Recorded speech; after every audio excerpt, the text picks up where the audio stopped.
I think that The Devil Wears Prada has a lot of staying power because it's a very breezy film. They're showing a lot of florals right now, so I was thinking I could Florals? do a shoot. For spring. Groundbreaking.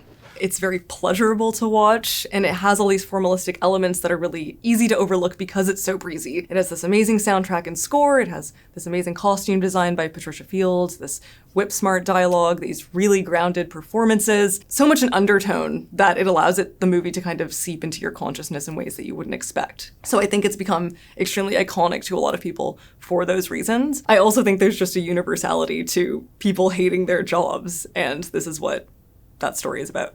If I do something right, it's unacknowledged. She doesn't even say thank you. But if I do something wrong, she is vicious.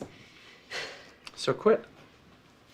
I think that there is a strong theme of the tension between the work-life balance and how impossible that tension feels within The Devil Wears Prada. You know, there's that saying that Americans live to work as opposed to other countries that might work to live, for example, which touches on the idea that identity and profession are inextricable in the US. And so you see that theme kind of arising in The Devil Wears Prada in the way that it blurs the lines between job and vocation. We're never really sure at any point whether this is just a stopover for Andy on the way to a different career and that she's using it as a means to an end, or as she gets more and more seduced by the industry and by its culture, seeing it more as a vocation and something that she should put her heart and soul into. That's a really interesting way to look at the film. I think it's something that everyone can resonate with. We have all felt that push and pull between our careers eating into our social lives, and I think that's really given it some lasting power. No, it's gonna answer. It's gonna answer. The top is gonna make. Give me the phone.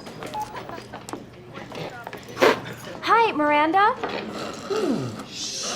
I think the assessment of Andy's boyfriend and friends as being the real villains of the show really depends on, it's a good litmus test for what cultural moment we're in. I think as the film passed through the girl boss era of the mid to late 2010s and people started to reassess women in positions of power and maybe had more empathy for them, they started to slowly turn on Nate and Andy's friends, Lily and Doug, seeing them more as obstacles to Andy's career and her ambitions and success. But I do see now that the tides are slowly starting to change as well. In this kind of era where we're looking for human connection and craving it, people are starting to now come back around and say that Nate was right all along and that, no job should get in the way of interpersonal relationships and community. I personally think that they could have approached Andy with a bit more sympathy rather than anger, but I don't necessarily see them as villains. I don't think that there are any real villains in the movie. I think that's the beauty of the movie. It gives you every character, warts and all, and allows you to make your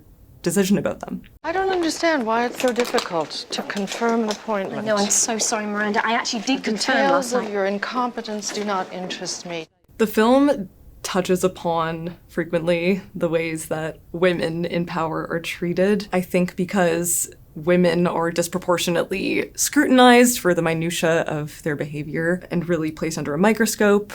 And I think that there are certain traits that are, seen to be valuable in men, like ambition, bluntness, dominance, that are seen to be demonized in women. And I think that that's what Andy's touching on when she talks about Miranda, basically insinuating that Miranda has unfairly been bestowed this dragon lady title when the men around her are all essentially doing the same thing and have been for all of history. Although I would say that that is a line that's been used in this girl boss era to essentially justify poor treatment on the part of female employers instead of using it to critique the structure of these hierarchical corporate institutions. And we see many times in the film Miranda overstepping her boundaries and cultivating a very toxic work environment.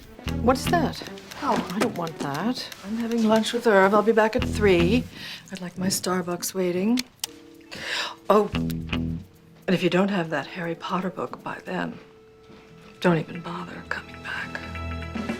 Meryl Streep brings a lot of dimension to the character, I think because she didn't want to mimic Anna Wintour, she wanted to instead embody her essence. And we see that a lot in the way that she had a hand in the costume design and the makeup choices, cultivating this very chic but austere sensibility. I also think that it really comes through in her performance. She delivers her lines in a whisper, which I think a lot of actors would deliver with a yell. And it kind of forces you with these subtler gestures to look closer at Miranda and try and find signs of humanity. And it feels very rewarding at the end of the film when you finally do see that person beneath those layers of loneliness. It's very lonely at the top. Before the benefit tonight, I need to make sure that you're both fully prepped on the guest list. But I thought that only the first assistant went to the benefit. Only when the first assistant hasn't decided to become an incubus of viral plague. Women are positioned as rivals frequently in media, but I think that in The Devil Wears Prada, it's a special case because it's taking place in this women-dominated environment, yet built into that environment is this rivalry, just in the way that, you know, the two assistants' desks are facing each other, the way that they have a boss that takes pleasure out of pitting them against one another in order to test their allegiances. And so I think the movie really tries to develop this sense of solidarity between the women, however subtle that may be, that really is a testament to their resiliency within these conditions. Although I do think that the movie is great in the sense that it doesn't end with Emily and Andy becoming friends, because I think that that would be extremely unrealistic given their personalities. Do you know what really just kills me about this whole thing? It's the clothes that you're gonna get. I mean, you don't deserve them. You eat carbs, for Christ's sake. God.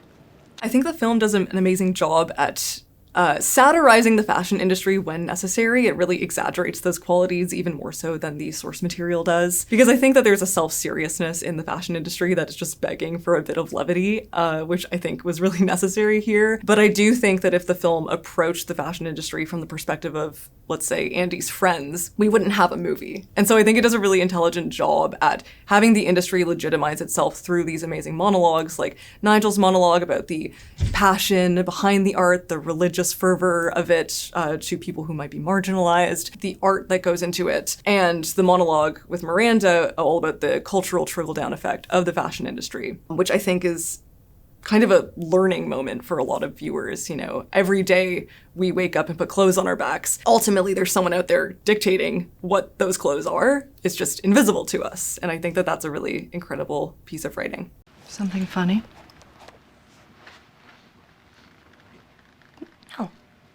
No, nothing's, you know, it's just that both those belts look exactly the same to me, you know. I'm still learning about this stuff and, This stuff?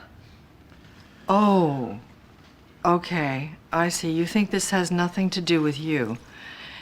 You go to your closet and you select, I don't know, that lumpy blue sweater, for instance, because you're trying to tell the world that you take yourself too seriously to care about what you put on your back. But what you don't know is that that sweater is not just blue, it's not turquoise, it's not lapis, it's actually cerulean. And you're also blithely unaware of the fact that in 2002, Oscar de la Renta did a collection of cerulean gowns, and then I think it was Yves Saint Laurent, wasn't it, who showed cerulean military jackets? I think we need a jacket here.